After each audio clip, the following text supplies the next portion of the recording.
बोल। श्री अहोई अट्ठे की कथा। प्राचीन काल में एक नगर में एक साहूकार रहता था। उसके 7 पुत्र थे।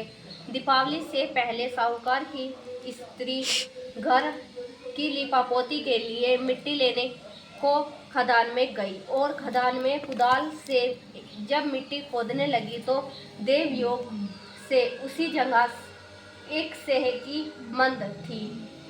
सहसा उसी पुत्री के साथ से कुदाल सेह के बच्चे को लगा गई, जिससे सेह का बच्चा उसी क्षण मर गया। इस घटना से उस स्त्री को बहुत दुख हुआ, परंतु अब क्या हो सकता था।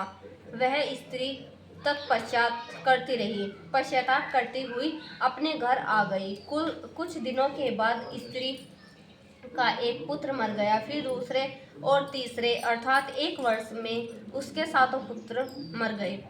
इस पर वह स्त्री रात दिन अत्यंत दुखी रहने लगी।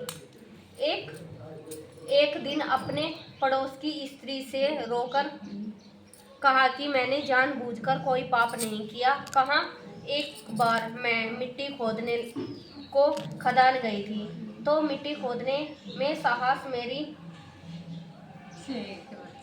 मेरी कुदाल से एक सेह का बच्चा मर गया था। तभी से 1 वर्ष के भीतर मेरे 7 पुत्र मर गए।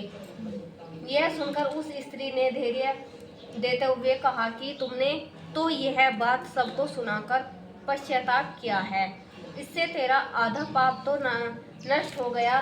सो अब तुम उस अष्टमी को भगवती की शरण लेकर सेह और सेह के बच्चों का चित्र बनाकर उसकी पूजा किया करो और क्षमा याचना करो। ईश्वर की कृपा से तुम्हारी समस्या पाप धुल जाएंगे और तुम्हें पहले की तरह से ही पुत्रों की प्राप्ति हो जाएगी।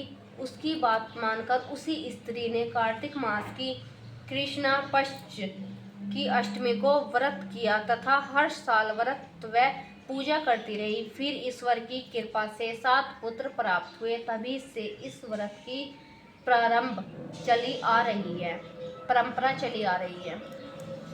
जाओ कोई